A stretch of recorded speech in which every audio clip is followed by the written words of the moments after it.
Hello and welcome to the Weekly Stuff Podcast with Jonathan Lack and Sean Chapman. We are here as always to talk about stuff, now weekly, several weeks in a row. Yeah, we have re-earned our title. Absolutely. For a temporary time. Yes, and so far I don't see any end in sight, but you never know what could happen. You could trip and break your neck. You could. I think it's far more likely that you, out of the two of us, you would be the one to randomly trip and break your neck. I'm saying it's like a random act of fate. For me, it would just be a normal, that would happen. I'm surprised it hasn't happened yet, honestly. Yes, absolutely. There is a podcast, if you go back far enough, that starts with me sitting down and falling. That's true. I forgot about that one. Well, anyway, we're going to talk about a bunch of things on the show today. Just sort of certain random things. Sean has played Persona 4 Dancing all night. I have been dancing, and it has been all night. I'm very tired. Awesome. I've seen a couple of really good movies, and we're going to talk about Doctor Who, the latest episode of Series 9, Below the Lake. Yes. I get the title of this and next week's mixed up. So anyway, Below the Lake. Good episode. We'll talk about that. To start, a couple of sort of housekeeping things. I am once again recording the podcast on an all-new computer. Yeah. It feels like it was just yesterday that was happening, Jonathan. It's been a rapid, I don't know. Okay, so I had a PC for the last year and a half, and basically over the last week it committed seppuku and ripped out its innards. And this had been a long time coming, but I didn't necessarily read all the signs right. Right. So you guys have not really heard it on the podcast because we've been masking it decently, but we've actually had a lot of problems recording this thing. Yeah, the past couple of weeks have been kind of rough. Yeah, so what has happened is we record this in Audacity, which is a very reliable program. I mean, if you've ever used it, you know. It's pretty rock solid. I very rarely have big problems with it unless we've done something stupid like recorded for 3 hours without saving, and then that's on us. Yes. But then we learn our lessons and move on. Yes, we do. So, but generally it's a pretty reliable program. And what it had been doing is if you don't know what Audacity does, basically as we're recording, we're both very used to this sight of a blue line with the waveform just going across, and it loads across the screen. It goes horizontally, and it generally just keeps up its regular pace. And then what would happen over the last couple of weeks is it would keep freezing. Yeah. Or it would stop, and then we'd have to stop, and then we'd see, well, where did it actually stop recording us? And that was a whole hassle, and we'd be doing that. Well, that was a sign of hard drive failure. Because a couple days before my computer, I had to kind of toss it in the bin. Not, it's sitting on my underwear, I think, upstairs. But the theoretical, or the metaphorical bin, it just all read and write functions, which is most of what your computer does. Very necessary. Yes. To using a computer. Stopped working. At first, they just stopped working well, and then they kind of stopped working altogether. So I first noticed it with my Office apps, which is what I probably use most besides my internet browser. And so I would be trying to write something, and Word would crash, or it couldn't save or something, or I would get on Firefox or whatever browser I'm using and try that, and couldn't get anywhere on that because just the basic process of writing the information temporarily so it could show it wasn't working, and everything would crash. The computer kept freezing and not even getting to a state like it's on the blue screen or something. It just, I could move my mouse but nothing would happen. I'd leave it for 30 minutes, still nothing happening. I'd have to do a lot of hard resets, and pretty much at a certain point figured out this is what was going on. And so obviously my first step whenever anything like that happens is to try to save data, and it could not get data off of that. I tried going into safe mode. I tried all these different things. Could not get data off that computer. So, and that was actually that is the hardest I've ever had a computer fail on me. Yeah, that's really severe. I've never had a computer go that far. Which was surprising because, and it tested my own backup stuff because I'm pretty good about backups. So luckily I had most of what I needed. I kind of had I was in an in-between state where most of my cloud backups I didn't have a local backup of, so all my cloud backup stuff was tested, and I had to re-download that when I got this new computer. But, it failed hard, and that's why I say it committed seppuku, because, just its innards, it, tossed out. Yeah. And so, the only real things I lost that I'm at all disappointed about are related to the podcast. Obviously the versions of the episodes I put out are compressed MP3s, which are the ultimate archival format, and that's fine. But I do have, when I record the podcast, it creates an uncompressed, obviously, just record of the data and everything. Yeah. And I lost a couple weeks of those. So not the worst thing in the world, because the episodes are out, and I know the files are fine. I haven't had any complaints about them. Yeah. But that always just freaks me out a little bit. What if I ever need episode, 23 again or something? Yeah, what if, aliens come to our planet and are we missed episode 23 of the Weekly Stuff podcast. We are huge fans. If you do not give it to us in a very high quality format, we'll just destroy the entire planet. if that completely plausible and believable scenario does come about, Jonathan, the destruction of mankind is basically your fault. Well, I have episode 23. It's like episode 114 through 117. I just said, I don't know why I said 23. Just it's okay. Top of my head, Yeah. But anyway, so that's what happened, and it's kind of funny, though, because I'd been looking at getting a new computer for a couple months anyway, because the PC I had, it turned out to be not exactly what I wanted. It was a little too bulky and big for me, which as a writer, I don't really know why I went with that. I usually like computers that are smaller, have long battery life I can take, because I like to write in different places and stuff. So I've been looking and just seeing what could I trade in for. I even tried out another Asus that was, I think, called the ZenBook for a couple days. Didn't like it, so I sent it back. But anyway, and it had all these problems. Like, it had this, you probably saw it when we were recording podcasts, this string of dead pixels that annoyed the shit out of me. And I tried to fix it, and they would not do a warranty call on it, even though I was eligible for it, and all this shit. And so that was kind of all a nightmare. So, been looking at a lot of computers for a while, and I realized that while I didn't necessarily want to go back to Mac software, the only people who made computers the way I kind of like it, which is thin but sturdy, with a nice keyboard and really good trackpad and a nice screen and all that, that actually has a better aspect ratio. I don't know why laptops with small screens do 16:9. That's stupid. So I like that Macs still do, like, it's in between 4:3 and 16:9. So just all those different things I like. It's like, well, it'll be a little more money, but Mac does it. And it turned out when this happened, I was totally in between paychecks and things. Right. And Apple was the only company that had good financing. So there you go. Financing sometimes determines everything with a laptop. So got a MacBook Pro, Retina 13-inch. I actually used to have one of these. Liked it at the time. Like it even more now. I've been away for a while. The Finder icon is scary now. He smiles. That smile is too broad. Everything else they've made better. The Finder thing just freaks me out a little bit. Yeah. But they actually finally updated the color wheel that spins. No, did they? They did, and it's really cool. I kind of like when things freeze now, because the color wheel is so nice. Well, great, yeah. Oh, and Sean, can I see if I can show you the best feature in OS X El Capitan? Sure, go ahead. I can get the cursor to be really big if I squiggle the trackpad enough. Yeah. And to be clear, for those who don't know, when Jonathan says that it gets really big, it's like comically large. Do it again? Yeah. Yeah, it's about 100 times its normal size. It's kind of ridiculous. What is that feature for? Do you know? It's in case you missed where your cursor is. I think it's probably for bigger Macs or if you're extending across multiple desktops. That would make sense. Yeah, and you can turn it off. It's it's not like you're stuck with it. Why would you? Like that seems like your new pastime when like you're watching some YouTube video that's not entirely enthralling you. It's just making your cursor huge and small. And they didn't make it so you'll do it on accident. You have to squiggle it for a while, which is nice. But so anyway, it's just one of those Apple features where it's like you didn't need a whole new operating system for this, but it's kind of a funny feature. Anyway, so I'm liking it. It's a really good computer. It's all solid state, which is nice. I'm kind of like solid states won't fail the same way a spinning hard drive will. Yeah. So I was like, I'm okay going back to solid state for a little while, and sprung for 500 gigs this time, so I won't run out of space. So anyway, that's my new computer. Hopefully it'll record the podcast more reliably. Like, if we can get through tonight and it all goes well, I'm going to be like, okay, we're good for now. Yeah. Hopefully. It was getting scary with Audacity. It was getting to the point where it was just like, it felt like we were just going to lose a whole podcast soon. Yeah. And you never want to do that. That is a soul-crushing experience. Yeah, to be talking for like 2.5 hours and then have that all go away. Yeah. And be like, well, do we re-record this podcast, or do we just move on with our lives and give up? Yeah. Yeah, it's a hard choice. Well, anyway, speaking of the podcast, I've been doing some housekeeping things with the podcast, so let me show you really quick. I finally, been meaning to do this for a while, I finally built us a Tumblr page.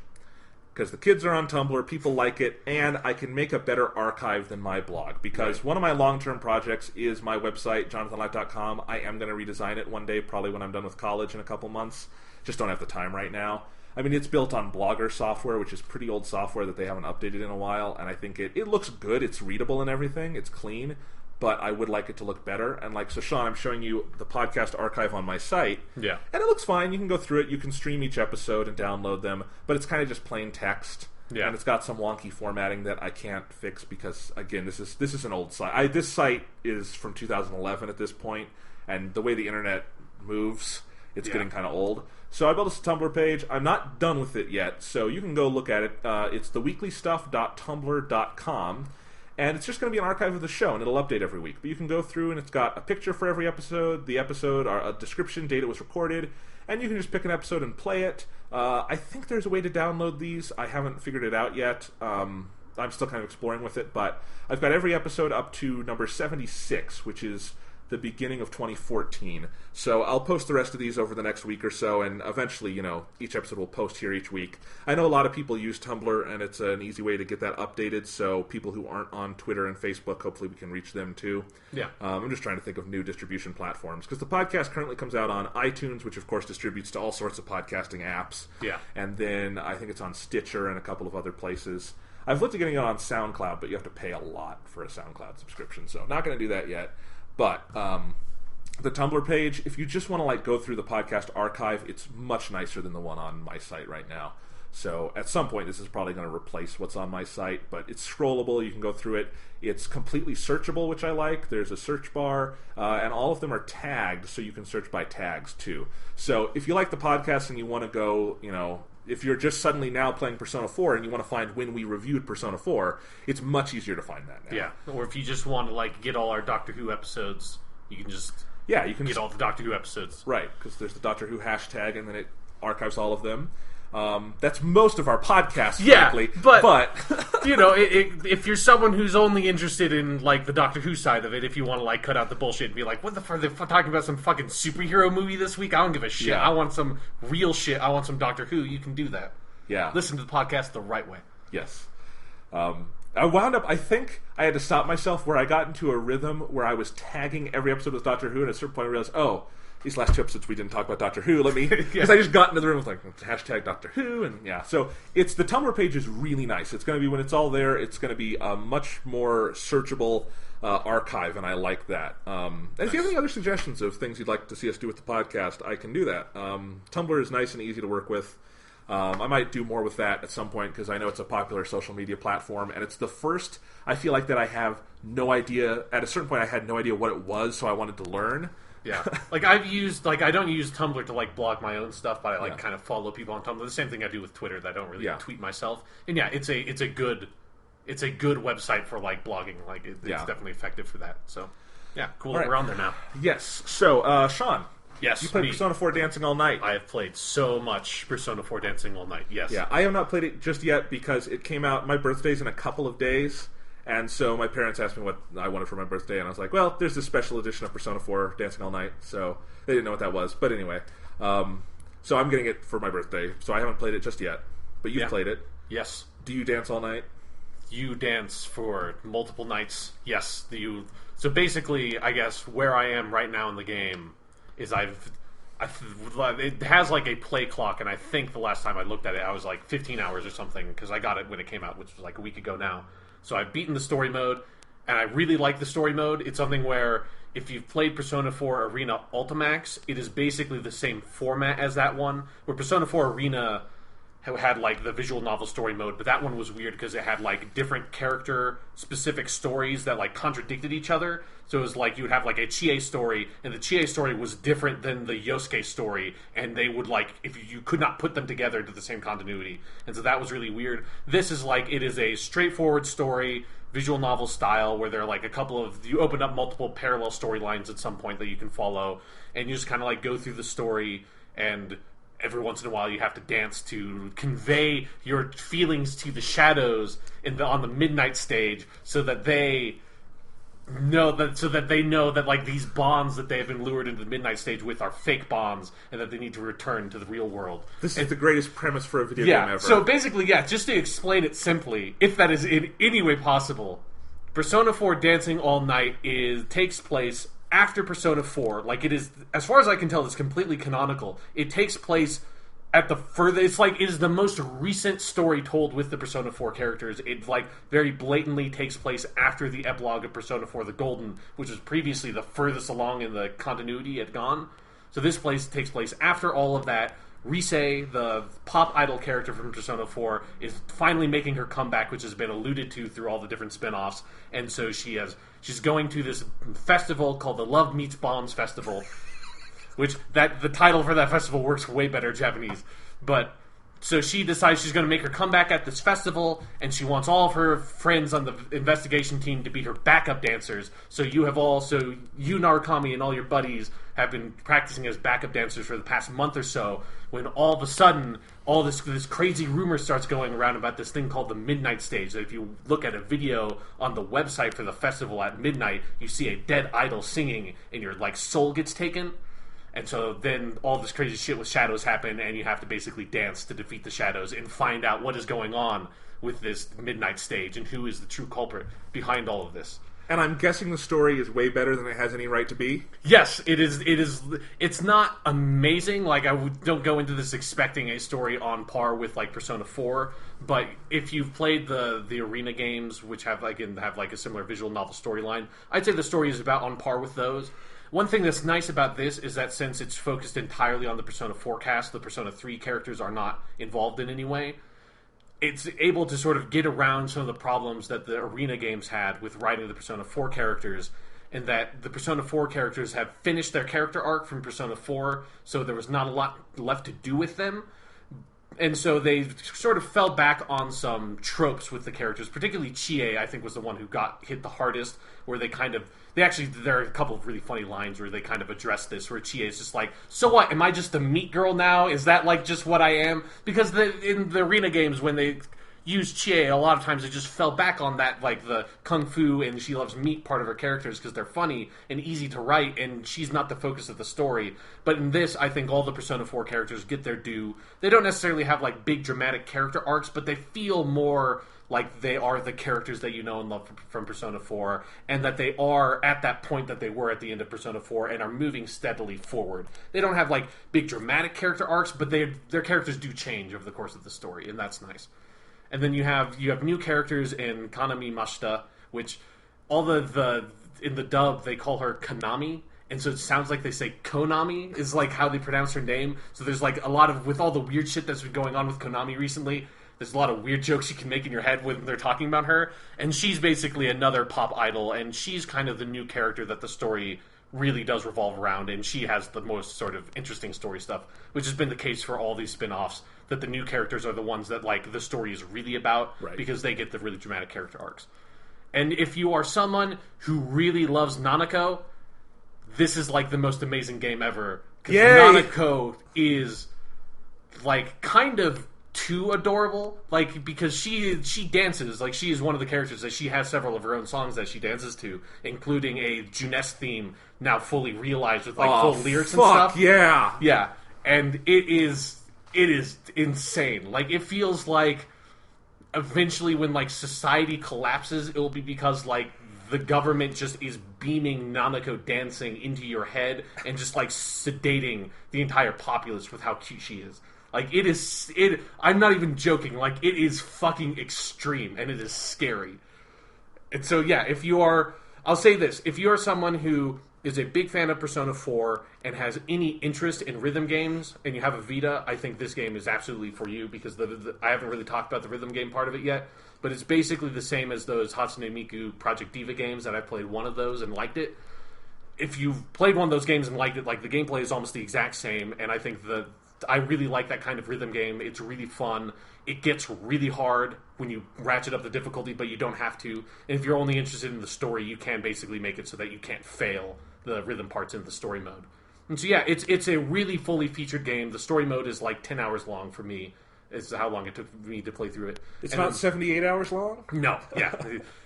It's the length that it needs to be. I actually think I like that it's very focused and sort of gets straight to the point. But then you also, on top of the story mode, you have the free dance mode where you can play through all the songs and just really challenge yourself and put on all these modifiers to make it harder. And that's that would be the game normally. That's what those Hatsune Miku games are, is just the free dance mode where you just go through the list of songs and try to get good at them the way that you would in a Guitar Hero or something. But yeah, having the story mode there and that free dance mode, this game is really fully featured, and it feels like it can appeal to within the niche that it occupies, it appeals to the broadest audience it possibly can. So that's awesome. Yeah, if you're someone who is listening to this and it sounds like something you might be interested in, get it, because it is really good, and the music is really phenomenal. Obviously, there's only 2 new songs in the game, which are the opening and ending themes, but there's a bunch of different remixes of the songs from Persona 4, and there's only one remix that I don't like. There's the remix for Your Affection that I personally don't like that much, but a lot of the other ones I think are really great. In fact, there's two of them, the remix for Best Friends and the remix for Shadow World, I like better than the original versions of the song. I'm so excited. Yeah. God, it's really fucking good. I look so forward next week to when this game coming out, and I will log online and drop out of school so I can play Persona 4 Dancing All Night all day long. I really look forward to it. Yeah, and I've basically cleared all the songs on hard mode, and there's another difficulty that I didn't unlock that I haven't touched yet. Oh, wow. And if you're someone that, like, you know how hard these rhythm games can be and how, like, intense that is, where last night I played probably for, like, an hour straight of just going through those songs because I got into, like, the zone, and when I was out of it, like, my left thumb had cramped up, and I couldn't read for, like, 2 minutes afterwards because my vision was fuzzy, because it was, like, I was so intensely focused that it's, like, my body had to, like, shut down and recuperate. Because it's, like, it gets that level of hard of just, like, you have to fucking really focus and really be in the moment if you're playing on the harder difficulties, which I really enjoy. And it sounds like it would be a great portable game, too. Yes. Because you could just take it in between classes or when the teacher's talking about something boring and just play it. Yeah, because most of the songs are like 2.5 minutes to 3 minutes long. Right. So, yeah, you can play through a couple of songs in a short period of time and have fun with it. Conceivably, the teacher's back could be turned for a whole song, and you could get through it. If you choose to play it in the class, which I don't advocate, like, yes, you Should I try this in one of my classes and see, like, my experiment? How many songs? I mean, can I get don't through? blame me when you suddenly start, like, singing out the rap to Pursuing My True Self in the middle of class. Like, yeah, you could try, but when all of a sudden, like, the teacher is explaining, like, late capitalism to you, and you just say, "Come on, let go of the remote. Don't you know you're letting all the junk flood in?" Like, don't blame me. It's your own choice. This is a reminder that if you haven't listened to last week's episode where we talked about our favorite Persona songs and Sean read them all basically as beat poetry, that's maybe my favorite episode we've ever done. And I spent the weekend looking through on our Tumblr page, you know, my other favorite episodes, like our Hobbit audio commentary. Oh, right. And, yeah, so I always love it when we get a new episode where I'm like, this goes in my list of favorites. Anyway. So we'll definitely talk about this game more probably next week. I'm interested for you to play, and we can talk about like the story and stuff more in depth. There's definitely interesting stuff that's in there. Definitely. So consider this our spoiler-free review. Yeah, and we'll do a spoiler review. 2 thumbs up for sure. If you're it's a super niche game, but like if you're in the niche, it like fulfills it perfectly. Like it is awesome. Really good. And you know, I think there's something to be said for filling a niche well, because so often niches are filled in a way that's pandering and bad. Yeah. Which this game very easily could have been. Yes. Like, if it hadn't been for the very high quality of the Persona 4 Arena games, I think I would not have, like, actually gotten this game because I would have suspected it would be bad. But, like, I think this is actually, out of those spin-off games, this one is my favorite so far. Awesome. I think it has, like, the production value and everything about it is so high. Well, Persona 4 Arena doesn't have Dancing Nanako. It's true. Yeah, like, God, dude. Fuck. And Nanako gets, like, all the best songs in the game, too. Like, that's the other part. Where, like, her remix of Shadow World and her remix of Heartbeat Heartbreak are, like, 2 of the best songs in the game. So great. Yeah. All right, let's talk about some other good stuff. I saw 2 movies this weekend. Oh, wow. You're watching movies again. I know. I hadn't been going to the movies all that much, in part because there were things I wanted to see, but they were, like, kind of limited release things where I was like, I'd like to see this in a theater, but I'll probably wait until I can rent it or something. Right. Not from a lack of enthusiasm, more a lack of time. But 2 big release movies this weekend I wanted to see. So the first was The Martian, new film by Ridley Scott, starring Matt Damon, Jessica Chastain, a bunch of other people, based on the book by Andy Weir, which I talked about on the podcast a couple weeks ago, I think, and I just loved that book. It is hard science fiction at its best, and the movie is really, really good. I don't think I love it as much as a lot of other people do, but I would assume most people haven't read the book who are going to see the movie. Probably, yeah. And it's not like I don't want to get into the, The book is better, you don't want to be that guy? No, because that annoys me. Yeah. I did like the book better, but I think that's always a separate discussion. Yeah, they're 2 very different things. Yes, and that's what I'll say. Like, here's the thing. My favorite things in the book were all the little details of, like, okay, the main character, Mark Watney, he's got to figure out how to create water within his habitat by burning hydrogen out of the air, and he walks you through every step, and I loved that. Obviously, in a movie, they cannot give you all the details. Yeah. That would be a bad movie because it would be Matt Damon staring at the screen for like 11 hours Just giving you a complex science lecture. Yes. It makes a good book, would not make a good movie. So I think it speaks really well for the movie that the movie is much more the kind of broad level, overarching things from the book that I liked but weren't my favorite part, and I still really enjoyed the movie. So I think it gets across the idea that this is hard science fiction. It's not about cutting corners and those sorts of things, and it really gets that across, even if it's not going into detail on everything, which is fine. I think there was only one point where he has to make a long journey, and I thought they could have expanded on that in the movie just a little more because it feels like it's too easy for him in the film version. Right. And that's the only part where it impacted things. But otherwise, I mean, it is really well acted. Matt Damon is not exactly the character I imagined in the book, but he's so good, and he gets to have a lot of fun, even if it's in a setting where he's mostly on his own, and that's good. I always like it when Matt Damon gets to be funny, because I think it's actually an underused skill set of his. Yeah, that's definitely true. If you've ever seen the, what's it called, The Informant by Steven Soderbergh. Right, yes, yeah. Fuck, he's funny in that. He's so... Because he's like, he gained all this weight for it, and he's crazy, so...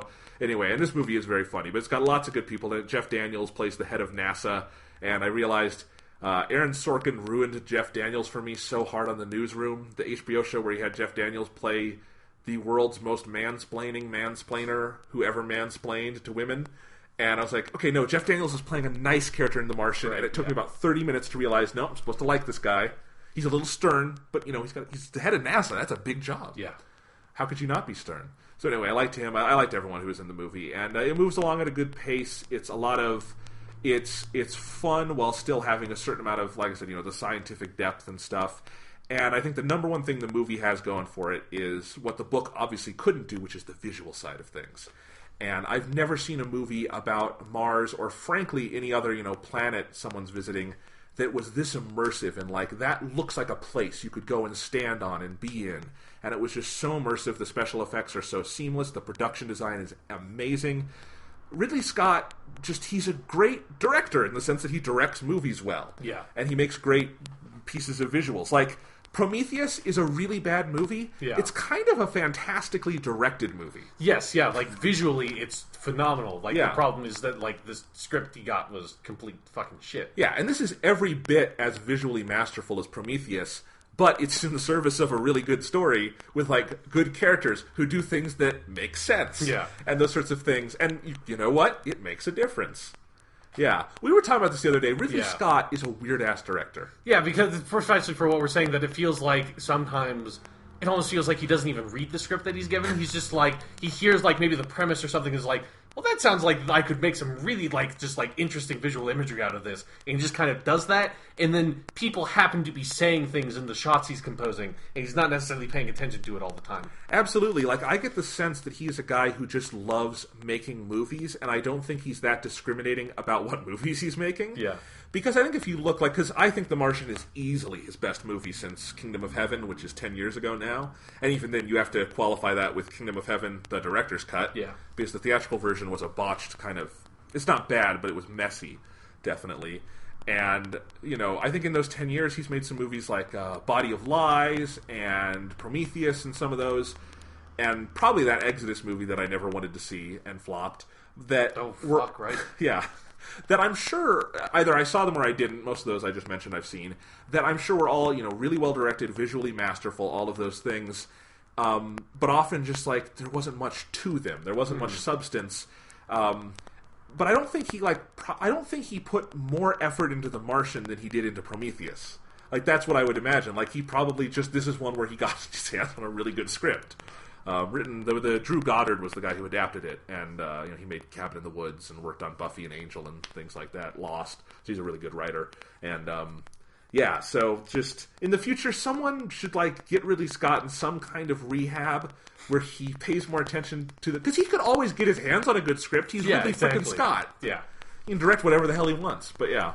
So it's really nice to have to make another good movie. I hope we don't have to slag through another 10 years of this shit. Well, wait till we get Prometheus 3, Paradise Lost or whatever the fuck they're calling it now. Well, have you heard? Yeah, so you heard about that? Let's talk about that really quick. Okay, they're making Prometheus 2, but they're calling it Alien Paradise Lost. That's right. Yes. What the fuck is going on? I don't know. Ridley Scott also gave an interview because obviously the whole Martian press junket thing, where he said he wants the Prometheus series, which will no longer be called Prometheus, to eventually meet up with Alien, but it won't do that until the 4th movie. Yes, that's right, yeah. So he wants to make 4 of these. What the fuck? I think we talked about this maybe on the last podcast. I still don't know what Prometheus 2 is going to be. Like, yeah. We fucking watched that movie twice. We did. Because we're stupid when the extended version came out. And we are really stupid. And, like, I don't know what the sequel to that movie looks like. I mean, obviously you have the 2 surviving characters, well, the character in the head at the end of the movie, that go off into space to go do something. But, like, I can't imagine the continuing adventures of those 2 characters in the future and, like, what they encounter and what plot you would write about that. Like, I have no fucking clue what a sequel to that movie will be, other than, obviously now it's just going to have a bunch of, like, Jesus and, like, religious symbolisms that they're calling it Paradise Lost. Yeah. Here's my pitch. So, Okay. Michael Fassbender's head, it needs to have a new body, right? Presumably, yes. Alright. The Rock, Dwayne Johnson, is a super popular actor. He is. He's a very good actor for, like, action movies. He is. So I say they do something where Michael Fassbender's robot head gets on The Rock's body, because that would be a great sight gag. Okay, yeah. And The Rock is an android, too. And then The Rock's head is, like, off making quips and shit, and he's got to get his body back. And that's, like, the arc of the movie. It came around when I realized that Dwayne Johnson's head is still in the movie. Like, yes. like, he is now his own character. Yeah. Yes. It's a revenge story. He's got to get his body back from this asshole android and his weird friend who gave herself a C-section with an alien baby. What about Doctor Who companion Liz Shaw? What is she doing? That's the woman who all this. What can she be doing? I don't know. She gets killed in the first 5 minutes. Sure. She trips getting out of the spapeship and breaks her neck. No, she trips and, like, opens up the gaping abdomen wound she had, like, remaining and, like, bleeds out because it's like, woman, like, you can't be running around with stitches on this massive gaping wound that covers your entire abdomen. You would be dead right now. Yeah. It's like the reality of the original movie finally catches up to these characters. My instinct is to make it super ridiculous. Like, maybe the Rock's head can be put on, like, Peter Dinklage's body, and then, I don't know what Peter Dinklage's head is doing, but we can figure that out. I mean, he's off, like, helping people fight the darkness. Yes. Like, he's reviving Guardians with the light of the Traveler. There are real possibilities here. Yeah.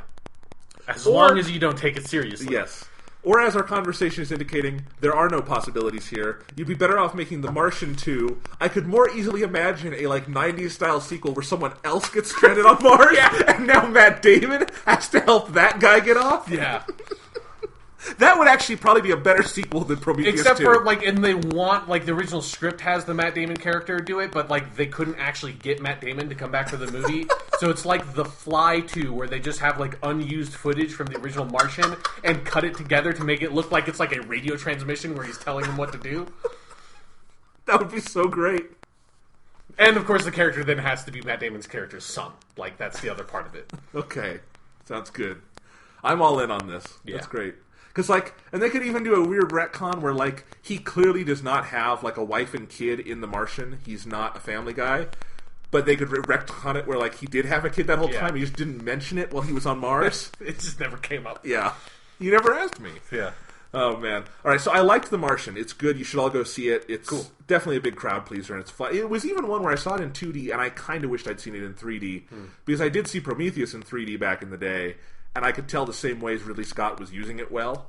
So, anyway, so however you want to see it, it'd be good. I also saw today in IMAX, this movie is in limited release just in IMAX theaters right now, and it's The Walk, the film by Robert Zemeckis, which is the same story as the 2007 documentary Man on Wire, which won an Academy Award for Best Documentary. It's the story of Philippe Petit, a Frenchman and a sort of acrobat who, in the 1970s, decided to hang a tight wire across the 2 towers of the World Trade Center when they had just finished being built and walk across it. And that is one of my... Man on Wire is one of my favorite movies of all time. It's one of my favorite films of the 2000s. It is probably my favorite documentary film. I love that movie to death, and I just love the Philippe Petit story. I think it's... He is such a fascinating character. That story is so fucking cool that someone would do that and then spend... He had to spend years figuring out basically the heist necessary to get into the World Trade Center and do this incredibly complex thing and then pull it off. And, you know, that documentary is just such a beautiful movie, and I was a little hesitant about this film. It's, you know, not... I don't know if you would call it a remake because this is a dramatization, not a documentary. Yeah. I like Robert Zemeckis' films. Generally, he went through that whole period in the wilderness where he was making weird CGI films like Beowulf. Right. And the Polar Express. Yes, Polar Express was what I was thinking of. Thank God he didn't do that for The Walk. That would be so bad. But anyway, so he's gone back to making live-action movies, and I liked his last one, Flight, with Denzel Washington, but I still wasn't sure, because I just didn't know if you needed to expand on Man on Wire. But this got rave reviews out of the New York Film Festival, and just people saying, like, the actual sequence when he's on the wire, they did so well, it was making people throw up in the theater and giving people vertigo and all these things. I was like, well, I gotta see that. So I went to see it today in IMAX, and that is a great movie. I fucking loved this movie. Did you throw up in your seat? No, I cried a little, and I'm not ashamed to admit it, but I think they did it Did you cry because you had vertigo, or did you cry because it was a sad story?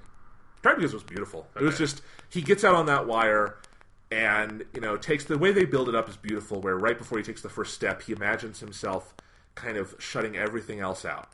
The city below, and the clouds above, and kind of the buildings, and he just sees the wire, and he gets on. And when he does it, because they build it up so well in the movie, and then he does it, and it's all so real. Like, that's something the documentary obviously could not show you, The Walk, because there was no film of it. There's some photos, but other than that, they can't show you what it was like to be on there. It's just his word and all that, and I think that's a great sequence in the documentary, because that is a documentary that is so much about reflection and memory and experience. And this movie is about the actual experience of it. And just to see it, because I think this is such a cool thing he did, I think it is, it's performance art, and it's a powerful piece of art. And I was totally involuntary. I just found myself, I'm like, oh, I'm not just tearing up at this. I've actually got tears streaming down my face, because it is such a beautiful way they do it. You definitely kind of feel the vertigo effect at it. Not that they do like the Hitchcock thing or anything. Right, yeah. But you feel that. You feel the height. They do such a good job at immersing you. Like, I thought in the trailers the effects looked really wonky, and clearly that was just early effects footage, because the final movie looks so seamless. I really don't know how they did it. I know they filmed the actual Joseph Gordon-Levitt on a wire on a green screen and stuff, but beyond that, like, of course a lot of that is CGI, but it's got to be a mix of CGI and plates and historical footage and stuff, I imagine. But it's incredible. And Robert Zemeckis, being a great visual effects craftsman throughout his career, this is, I think, one of his bigger accomplishments on that level. But so that's the sequence, obviously, that most people are going to talk about. That's the title of the movie, The Walk, Yeah. But I think the whole movie's good. I think Joseph Gordon-Levitt is fantastic. And I think I've seen some divided reaction on him, and I imagine the people who don't like his performance have not seen Man on Wire. Because if you know what the actual Philippe Petit looks like and sounds like, he is doing it to a T. He's got the voice down, he's got the accent down, he's got the mannerisms down, the general sense of enthusiasm. This guy is such a larger-than-life character. He was a magician, he was a clown, he was a street performer, and he was a crazy person. Because yes, he decided to, do this wire walk across the Twin Towers. I wouldn't want a subtle performance of that guy.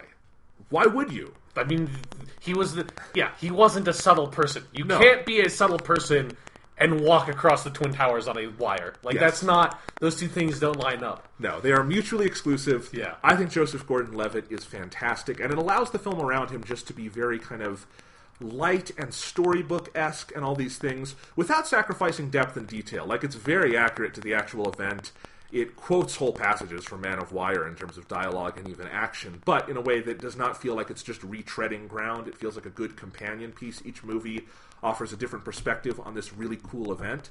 And, one thing I would say, too, there were a couple of families in the theater, and that made me really happy, because not that the documentary is inappropriate or anything, but I just don't think it's probably all that accessible to kids. Right, yeah. And this is totally a story kids could enjoy and probably find really cool, and I think Robert Zemeckis, again, without sacrificing depth, has made one that is totally family-friendly, and I think kids would love if they went to see it. And that's actually something I should say about The Martian, too.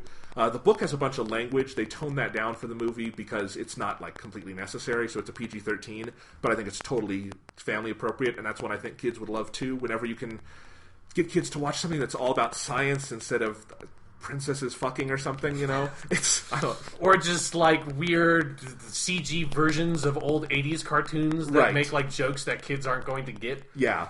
The Martian seems to be every kids movie that comes out these days. I don't know. It really does. So The Martian and The Walk, I think, are actually both pretty good. They could be good family movies, and I like that. And they're both just very optimistic and fulfilling movies without sacrificing, I think, depth or being naive. And we need more of that in the world right now. Yeah. So I like that. I think this was a really good weekend for movies with those two. One thing I will say about The Walk, though. So I saw this in IMAX 3D. They're all different sorts of IMAX screens at this point. I went to see it in a real IMAX screen. The one in Denver, if you know, it's the Colorado Center, Stadium 9. They have a real IMAX there. And as much as I love The Walk, I would urge you to wait until it comes to regular theaters, because if it were just IMAX, it would be awesome. IMAX 3D is really problematic because the glasses they give you are too fucking small. Unless you sit in like the very back row, I can't imagine they would cover the screen. And that's if you don't have glasses. If you do have glasses, they're super tight and everything, and they don't really fit over my glasses right. So the movie was pretty blurry for me, and it does this thing where, because the IMAX screen is so big and it has so much luminosity coming off of it, light refracts off your glasses onto the other lens, and makes this thing where, like, if it's a scene that's dark or just has a complex color palette at all, you can barely see it because light is kind of going everywhere. And the 3D effect is okay, but I couldn't judge it very well because there was so much blur and things going on. So definitely, if you have glasses, don't see it that way. If you don't have glasses, like my mom I was with, she doesn't have glasses, but she said she could not move her head at all or it would go out of whack. So, yeah, I think in theory it's good. Like, if you have just a regular Real D 3D theater, all for it. I think the 3D is really good, and it would probably look great in that context where the glasses are competently made. But I would avoid the IMAX 3D version. Oh, that's weird. Yeah, it's too bad. Yeah, I realized I don't think I've actually seen an IMAX 3D, because I think the only 3D I've seen is like Real D, because I get like the same glasses every time I go. Well, like I know you've told me like there's that fake IMAX at the Colorado Mills, and I know you've seen like the Avengers there. Yeah, but that's like what was playing. Yeah, that's but just a bigger screen. Yeah, and they still use I think Real D glasses and stuff. Yeah, so if you have one like that, if it's a fake IMAX, you can probably go there and be fine. Although it's more expensive, you might just want to wait until next week when it's at a normal theater. But yeah, I'm not going to get into another rant about theaters, but there's a lot of problems right now. Yeah. So anyway, yeah, and it's actually kind of funny because they used to IMAX 3D used to be cool. Like when I saw Avatar, I saw it on IMAX 3D way back in the day, and they used to have two different glasses sizes. One for like a person who didn't have glasses, and then one for people who did, and they were much bigger, and they would cover your lenses and cover the screen, and that was perfect. But now they just have a one-size-fits-all that's smaller than the old small glasses. I do not get it. I don't know how someone thought this was okay. Because it takes less stuff to make those smaller glasses, so your margins are better. Yeah. Really, really heartless. I thought at some point, a thought of business was to satisfy your customers so they'd want to come again, but, No, that's not how it works, Jonathan. It is to leave your customers irate, but not so irate that they're not going to come back. It's like they've created a dependency for you that like you have to use this service because there's not really any other competing service that's viable in your local area. These are the modes and means of late capitalism, Jonathan. I have been reading a lot of Marxist stuff for my class. I can't not see the world this way anymore. It's also known as the Comcast effect. Yes. Yeah, that's a better name than late capitalism. We should just call it Comcast, and that's all. Or depending on where you are in the country, the Time Warner effect. Either one. They're both really shitty. And they don't overlap, so you can... They have their own monopolies, which should totally be illegal, but somehow isn't. Yeah. All right. So that's the movies I've seen. Have you seen any movies? No. Okay. Yeah. I didn't think so. I don't have time I've been dancing, Jonathan. All night. I've been dancing. You can't go to a theater, like a movie theater, and just start dancing in the seat. That's crazy. I gotta be home, and I'm focused, I'm intent, and I'm fucking dancing all night. I don't got time for movies anymore. The Alamo Drafthouse does do every month a dance party. I don't know how it works, because their seats are like hard installed in there, but they do a dance party every month. Which, actually, this is something I should mention about Dancing All Night that I think is really cool, is that, like they take the dancing, or at least I get the impression that they take the dancing really seriously in Dancing All Night, because when you get to the credits, like, you realize all of these characters, all the dances are motion captured. Oh my god. And, like, they're all motion captured for different people, for the different characters, because everyone has completely different dancing styles. And if you complete a song in free dance mode, you can have a choreography mode that basically puts the character on a grid, and you can watch the dance without all the camera cuts and stuff, so you can figure out what the dance is, and so you could actually do all of these dances in real life.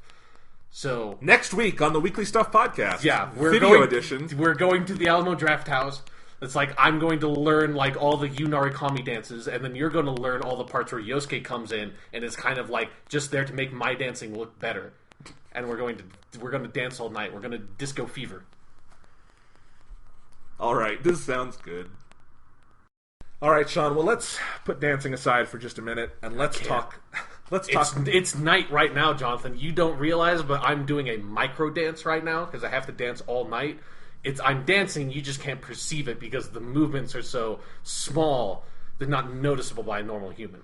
Other people who've been playing dancing all night would be able to see, but you can't. All right. Well, let's talk about Doctor Who. All right, yeah. So, Series 9, Episode 3, Before the Flood, written by Toby Whithouse. He's previously written things like... You got the title wrong, by the way. You got it you did the second episode. Under the Lake. There you go. I even thought about it, but yeah Under the Lake, written by Toby Whithouse. Previously wrote bad episodes like A Town Called Mercy, and good episodes like The God Complex. Yeah. So Sean, this first part of another 2-part story, Ghosts Underwater. Was this good Toby Whithouse or bad Toby Whithouse? Good Toby Whithouse. Yes. And depending on how the second part goes out, I think maybe best Toby Whithouse. Yes. I think this episode was really, really strong. I really loved it. It was like... For me, it's the perfect Doctor Who episode in the sense that it's just like, it reminded me of Flatland, or Flatline. I keep on calling it Flatline because that's what it's based on. But that and Mummy on the Orient Express from last season, in that it just feels like it's a Doctor Who story. And it's like, while I did really enjoy the season opener, like, and I do like the larger mythological elements of Doctor Who, because how could I not? Like, since I'm actually in a position to kind of understand it as much as those things can be understood, I have to kind of like it. But I'm here for Doctor Who for like the really good one-off stories that are just about like some weird monster and some weird pseudo science fiction-y problem going on, and the Doctor just like kind of stumbling into it and having to solve it, and it being spectacular. Like, that's what I love Doctor Who for, and this is exactly that. Like, it's the same thing I love the X-Files for. Like, I just am a sucker for really good Monster of the Week style episodes, and this is like the epitome of that for me. That it's just like really solid, really focused on this one concept and this one monster, and has really great pacing and executes on it really well. I agree with all of that. I thought this was an extraordinary amount of fun. I was just kind of grinning beginning to end, especially once I realized kind of where they were going with this, that Mummy on the Orient Express and Flatline are actually good comparisons in a couple of ways, because this is also, while it has all of that you're saying, it's also another really good Doctor character piece on some level, I think. And that it just uses, it's not necessarily a character study kind of thing, but it uses the character of the Doctor and the 12th Doctor specifically in a way that I think is so specific to this incarnation and to Peter Capaldi's performance that makes it all the more entertaining and, as a Doctor Who fan, rewarding. That it's a really good story told through this specific prism of this character we love and who is, after all these years, still evolving. So that was good for him. I thought it was a good kind of... not huge showcase for Clara, but a better showcase for Clara than the last couple weeks. Yeah, it felt like she gets to be the companion character here, where like she felt like she was even more in the background for the first 2 episodes. Right, and just getting to see where their relationship is at this point. There's one dynamite scene with them in the TARDIS that I thought was great. And slightly new TARDIS design. I like it. Slightly, Yeah, he got more round things, which is what he wanted. So there you go. But no. So that was good, and I think also, historically, and obviously Stephen Moffat's tenure, he approaches 2-part stories very differently than Russell T Davies did. But if you just think of like the history of 2-part Doctor Who stories, they're generally, the first hour is just kind of set up, and it's kind of dull, even when it's good, and then things go crazy in the second half. And this wasn't that at all. I thought this was an hour of a really good story with a setup for a part 2 that could easily be even better. In fact, like, I think it's to the credit for this episode that it's so good that, like, I could see if, like, you changed, like, the last 5 to 10 minutes of this episode, you could make this episode a single story. Like, if you could just wrap it up earlier. I mean, there's some stuff that'd be harder to sort of, like, pay off on, but you could totally make this a single contained episode, and it would still be really good. But yeah, it works well at setting up what is to come. Like, I love the cliffhanger. Like, the cliffhanger at the end of this episode is, like, classic Doctor Who style. Like, like, the Doctor's not dead. He's the main character of the show. But if you're going to imply that through the cliffhanger, like, I'm excited. Absolutely. And there's a couple of great setups. Like, I just think the whole idea of there's all these kind of mysteries in there. They finally find their way to that kind of cathedral that the coordinates are pointing to. There's something in this casket. And the Doctor, and then, kind of hell breaks loose, and the Doctor realizes he has to go back in time to an earlier point at this base.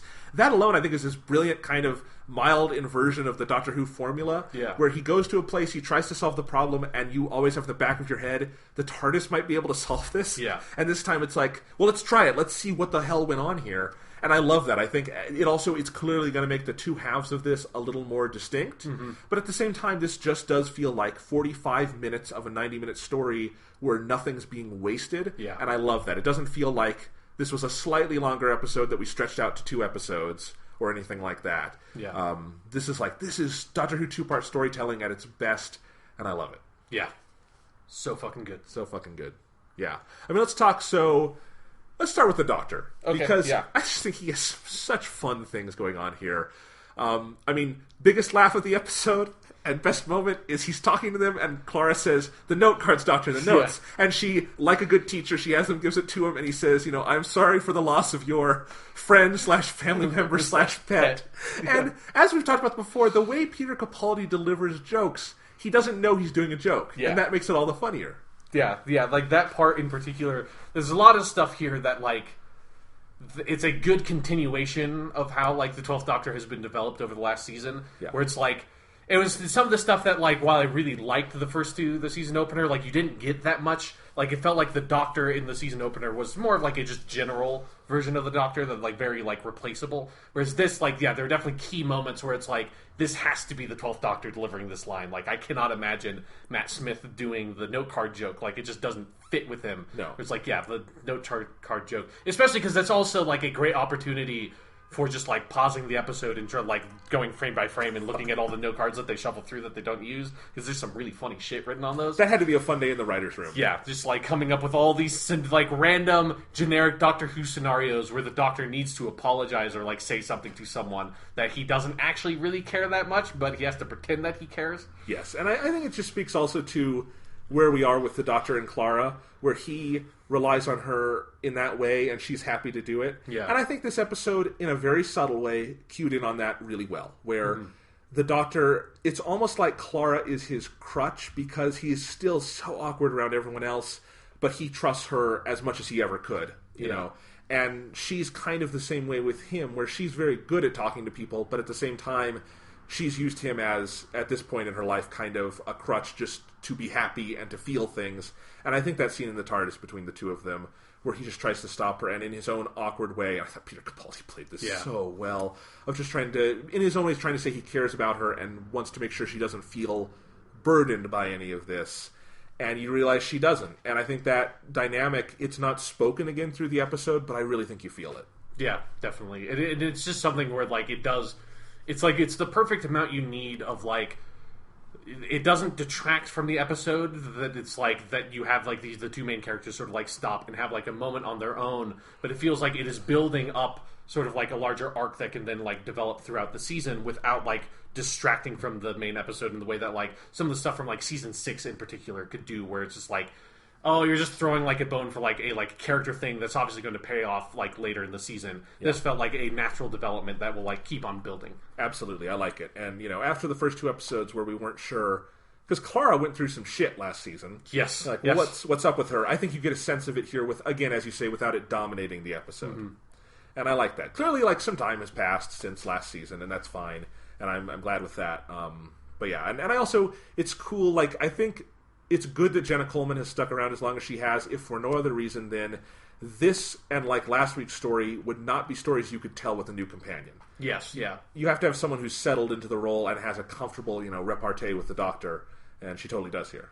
Yeah, which is interesting because it is like, I mean, obviously the Stephen Moffat years have been different, but for, like, the majority of New Who, you haven't had the situation of having, like, incumbent companions that stick around for a long time. That it does feel like with Clara, like, it's a smart thing, I think, that they're trying this, like, 2-parter thing this season with Clara, because you have that opportunity where she just fits into the role so naturally that you can just tell these stories and be fine with it and not have to dedicate a lot of time to developing the companion stories in the way that, like, the last season did to very great effect with, like, her story and Danny's was the main thing that drove the season.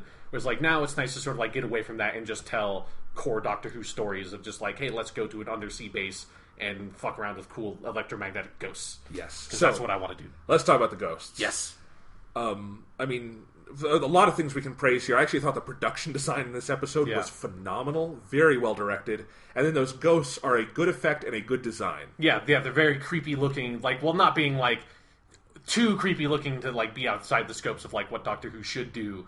And yeah, the being an effect that's, like, it's not the most sophisticated looking effect, but it completely sells what they're trying to sell. Like, it doesn't look cheap at all. And I thought they made great use of just, like, the corridors they built and just that general sense of space within that base. Like, because it's a pretty common thing that the Doctor goes to a random space base. Yeah, and just, you know, if you want to get some good Doctor running down corridors, you get some good Doctor running down corridors in this episode. Yes, and it felt really like... the core of Doctor Who when you get down to it. That's just kind of what the show is. Absolutely, and I think just the way they use the geography of this base is really sophisticated and well done. And then I think the characters that are there, you know, they're not the deepest characters ever, but they felt a lot more distinctive than characters in two-parters often do. Yeah. And I really loved, like, the Captain character who is deaf, and we have to translate with sign language. Yeah. I love that. It's like that's such an underrepresented thing in media, and it doesn't have to be. Like, I love here, that's not a huge part of the narrative. Like, it does come up that she can read lips. Yeah. But that's almost incidental. Like, they could get around that some other way. Yeah, there's not some, like, crazy thing where it's like, since she's deaf, like, she's the only one who can survive because they operate on, like, sound waves or something. That feels like that's how it always kinds of pans out. If you have any person who has a specific handicap in any sort of narrative medium, it's always, like, has to serve a very direct, kind of blatant narrative, like, plot purpose.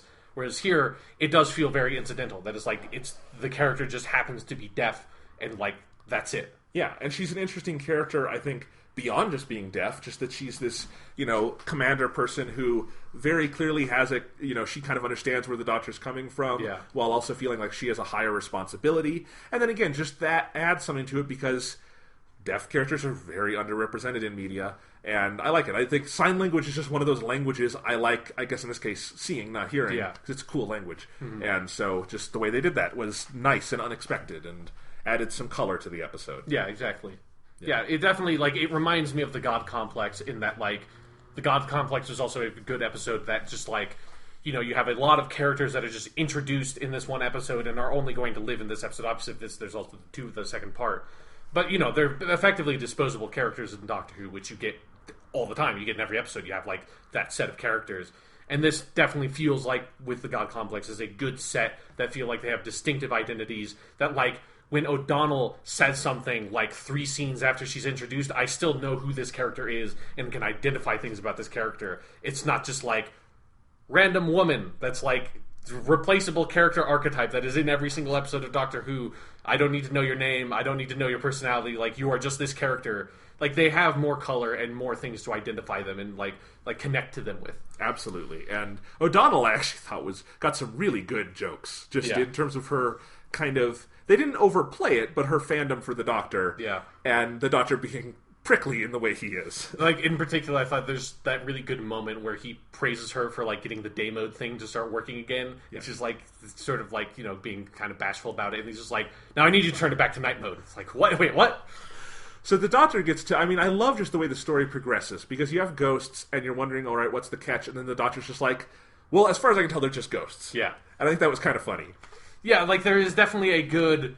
I mean, it's something with, like, the way they use the Doctor in this episode feels very much like the Doctor, that I love that he's, you know, he's just, like, really fascinated by everything that is happening, and he just wants to figure it out, and that's his main objective. That's, like, which is, you know, is a very Doctor thing, but the extent to which the 12th Doctor does it feels unique to him, and that's, like, it's, like, the humanist elements of it kind of feel like they are so far in the background for him that it's, like, he doesn't care that much that these people are in danger. Like, he'll help them, of course, but, like, that's not his primary concern is not getting all these people to safety. His primary concern is to find out what these ghosts are. Like, are they ghosts? Like, how are these people manifesting after death? Like, what is the mechanics of what's going on here? And that's his prime concern, and that's what he's really going after. Absolutely, and I think in that way, this episode is actually a really good kind of companion piece to Mummy on the Orient Express. Yeah. Where the whole kind of idea there was... This was such an intense situation, and the Doctor was having such difficulty kind of relating on a human level that he became very dark in that episode. Yeah. And here it's a similar thing, where he needs to figure this out. He needs to have all these people on the ship be guinea pigs with him, and all this. But I like that he stops and is always like, you don't have to do this. He's like, clearly he has evolved while still having the things that make him him. Yeah. And I like that. So it's a nice kind of evolution. But then you see he really comes to like these people because they're willing to do the experiments with him. Yeah. Yeah, because there is that fantastic moment at the end of the episode where he gives that speech to sort of like tell them that it's like, you can go home or you can come with me and we can find out what's going on here. Yeah. You know, and like if you leave now, like you will always wonder, like, what could I have learned? Like, what could I have discovered? What could I have like found out about myself if I had gone with him? Like, that's a really great example of like what happens all the time where the Doctor gives a speech to inspire people. That's a constant thing. I think this is a really great example of it where it feels very natural and germane to the episode instead of being obligatory, which is what it is a lot of the time in these episodes, where like the poorly written Doctor speeches just feel like it's kind of happening because it's expected that the Doctor would say something like that at this moment. Here it's feels like this is a natural development of like where all these characters have been, and it's a really well written example of one of these speeches that it doesn't feel very tired the way that I felt about that for a while on Doctor Who when you have those moments. Absolutely. So we get a lot of twists and turns here. I love the whole sequence where they have to kind of, again, the kind of guinea pig thing, and he's participating in it equally, but they're all sort of going through the ship and trying to lure the ghosts around, and that whole sequence is just a lot of fun. Yeah, there's a really solid, the sort of like science fiction mystery aspect of it. Although like I feel like they maybe play their hand a little bit too hard with the Faraday cage thing early on, where that just tells you that the ghosts are electromagnetic. Yeah. Like, that's what they are. And so it's like, that's maybe a little too heavy-handed, because I figured it out right away. But, like, they're like still the process of it I found, like, really interesting, of, like, how well realized that concept is that they're basically radio waves. I mean, not just radio waves, but that's more or less, like, what they're calling them. And that's what the ghosts are, and so that's why the ghosts are immaterial. It's like, that's why they're only able to interact with, like, metal objects. And then it all comes down to, then, them using that to realize the message written on the side of the ship. Like, that's what it's doing, is it's imprinting that electromagnetic message into these people. Yes, it's like all really cool. Yeah, it's like, it's a really fully developed concept that does make it feel really satisfying that, like, as they're going along the steps and gathering all this evidence, and it doesn't feel like it's really in your face and the Doctor's just saying it to you constantly. It feels like you're just picking up these clues and trying to figure out what these are, and, like, the scientific concept at the heart of it, while, like, the message being, like, imprinted into your body and allowing you to become a ghost, like, that's very fanciful. But, like, the core concept of them being beings made of, effectively, light, like, that's totally solid, and, like, them, like, all the things that they are then able to do because of that concept is all completely scientifically plausible. So it, like, feels very satisfying in that way, that you're not, like, it's not like Kill the Moon, where you get to the end of that episode and it's like, well, 5 million, like, very basic principles of science have been violated by everything in this episode, and just, like, rolling your eyes. Here, like, they take some liberties that you need to tell this kind of story, but the core of it does feel like it's centered in, like, some sort of scientific plausibility that I can get behind, that then makes the mystery a lot more interesting, because it's not just centered on made-up bullshit for the episode. It's centered on actual real-world principles that you can know if you studied any of this stuff, and then can draw your own conclusions based on what's going on in the episode. Absolutely. I was going to mention Kill the Moon, too. Yeah. I mean, basically, it's, Under the Lake is an episode where clearly Toby Whithouse, he knew what the story was going to be before he sat down and wrote it. Yeah. He knew all the steps. Versus something like Kill the Moon, where it really felt like that was just written on the fly in one draft with no editing or anything. Yeah. And we'll figure it out as we go along, which when you're doing hard science fiction kind of storytelling is not good. Yeah. So, yeah, this is definitely the right kind of story where the writer understands it from the inside out. Yeah. And tells it well. And then you have the characters discovering it alongside us.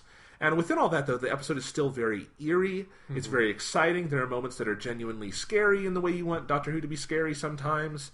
And it's just a lot of fun. Yeah. It's like, it's exciting throughout. It's Yes. like well paced, and the chases are fun, and like the character moments are well done, and they're all put in the spots they need to be. Like, it's just very well told. Absolutely. And it flew by. I mean, Yeah. 45 minutes. And I've actually thought about each of the episodes this season. They've just kind of flown by. But this one especially, I got to the end and I'm like, I know it's going to be a two-parter, but still, 45 minutes in, you're like, man, I want more. This is... Yeah, this was like the episode where it's like I got to the end of it and I was like, oh, fuck, I need to wait a week. Because it's like, like I kind of had that with the season opener, but like the I guess the cliffhanger for the season opener didn't grab me that much, because it felt like it was so sort of like blatant with like Clara and Missy dying, but obviously not dying, and like that stuff is like, and the Doctor going back in time and pointing the ray gun at like Kid Davros. Like obviously none of that stuff is going to like pay off in an obvious way. Like they're going to come back and he's not actually doing the thing that he seems like he's doing. There's like this feel like the cliffhanger at the end of this episode just feels like it ties so perfectly into what's going to happen, because it's so perfectly timed that it's like the Doctor decides, like, okay, I'm going to go back in time to the beginning of how this happened. It's like, but he gets separated from Clara and some of the other people. He goes back in time, and you're still with Clara, and it's like this body is floating in the water, and just like, wait, what is that? Is that a new ghost? And you look out, and it's Peter Capaldi. And Peter Capaldi is the creepiest looking out of all the ghosts, which obviously he would be, but like I wasn't expecting that. It's like, fuck, he's scary looking. It's like, that's so perfect, because you know that he's not dead, but you just are like, how did he get in this situation? Like, what is going to happen with this? It's the perfect cliffhanger. And it just promises a whole new story next week where we're going to see this setting 300 years earlier and all these things. And... yeah, and then the prospect of, like, that connecting with, like, the parallel storyline thing seems like it could work really well with Clara in the present and the Doctor in the past. It's exactly what you want out of a good two-parter. Yeah. And, maybe back in the history of Doctor Who serial kind of storytelling of...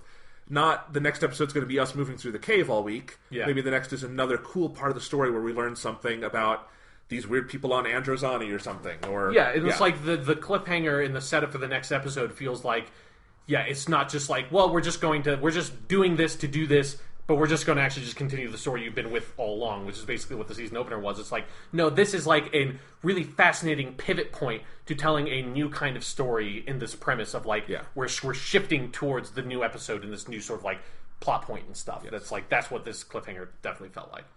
Well, Sean, we are 3-0 on Doctor Who so far. Yeah, this has been a strong season. Strong season, and I'm so happy they made this decision to do this two-parter thing, because... maybe I'll change my tune if we get a bad one or something, but so far it seems like it's made Stephen Moffat a better writer. It's made Toby Whithouse better than when he was last time. We're going to have new stories from people like Jamie Matheson, who did a great job last season. Yes. And we're going to have new actors and things, and it just feels like the storytelling potential is going to carry us along week to week even more excitingly than it did last year. And I was kind of wondering when the season started, how is this going to work with us talking about it on a weekly basis? But it's kind of fun doing it this way. Especially if you get episodes like this where it feels like there's stuff to talk about in this episode, and it's not just set up for the second part. Yeah, if we had to do like the Daleks Take Manhattan, I mean, fuck, it'd be like, there's Andrew Garfield before he was Spider-Man. Oh, right, he's in that. That's about it. His American accent isn't as good in this as it was in Spider-Man. I forgot. Yeah. All right, so anything else about Under the Lake? It's a really great episode. Like, I was just so happy. Because, again, while I really like the season opener... overall, like, this is the kind of episode that I'm really in to Doctor Who for. So it's really fantastic to get it like early on. Like, it just like really revitalized me when I saw that. It's like, yes, this is why I'm watching Doctor Who. And usually you have to like, because the season 8, while I really liked it for most of it, like, you had to get fairly deep in before you got like Mummy on the Orient Express, which was like the equivalent episode of like, yes, this is exactly what I'm looking for. Yeah, and I think that there wasn't anything in this episode quite as like high in quality terms or like shocking as like the Davros Doctor scenes from last week, but as an episode, definitely my favorite so far. Yeah, definitely. Like, it's the most solid episode out of the 3 that have aired so far. Yeah, just everything I want in a Doctor Who episode. This had so much of it, and and as I told you last time, Jonathan, every time Doctor Who does ghosts, it does them well. Like, it pays off every single time. They should just do it more. It really does. So, one last question. The Doctor does use his sonic shades again. Yes. I thought it was okay this time, too, because they didn't focus on it, and Peter Capaldi looks good in them, so... Yeah, like, as long as he's not wearing it the whole episode, I'm fine. It's like, I saw there were some people, the like, fan community that were having a big problem with it.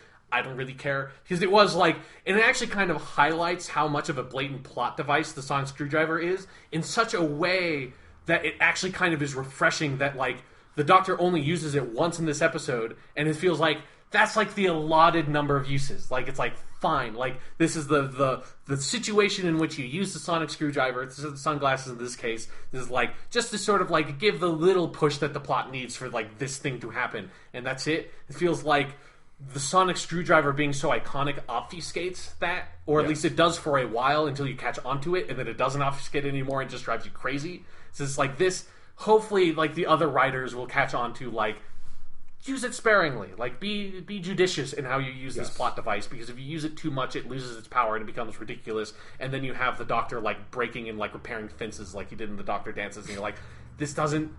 No, I'm fine with it projecting like a hologram, although I don't know how it projected it through the Faraday cage when the Faraday cage was closed. That's something I need to find out, but...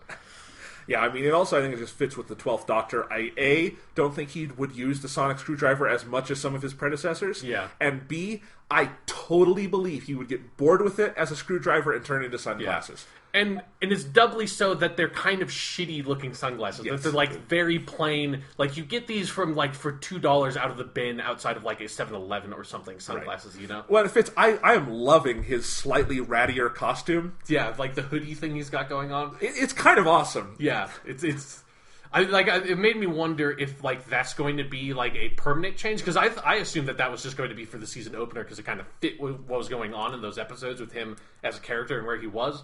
But I think I'm kind of fine if they just kind of stick with that, like, more or less. Like, obviously, like, have the little bit of variation that they like to do, but... I'm okay with him being a little more like, I'm gonna go hobo for a couple days here and just wear this hoodie. And yeah, there's a sense of, like, he's just so excited to go do the cool stuff that he didn't bother to put on the nice clothes. Like, he just kind of rolled out of bed and, like, threw his, like, sweatshirt on, basically. Just like, I gotta go do some science. There's a bit of, like, Patrick Troughton's look kind of had an element of that, too. Just, like, it's a little bit ratty. He's not super well kempt because he wants to get down to the business, you know? Yep. All right. Well, we're very excited to come back next week, talk about Before the Flood, and we will talk about Persona 4 Dancing All Night a little more, and maybe I'll see another movie. We shall find out. Yeah. So, this has been The Weekly Stuff. Follow us on Tumblr, theweeklystuff.tumblr.com. Visit us at www.jonathanlack.com. I forgot to say this, I have a written review of The Walk there if you want to read more about it. Technically, it spoils the movie. It's a true story. Don't give me shit about that. He does not die on the wire. Okay? Yeah, I think that's... Yeah, if it's something that actually happened, I don't think spoilers are not... They can't be a thing. Like, that doesn't even make sense. The internet can turn anything into spoilers, but they shouldn't. Yes. Yeah. All right. So we will see you next week. And don't forget, keep on dancing all night.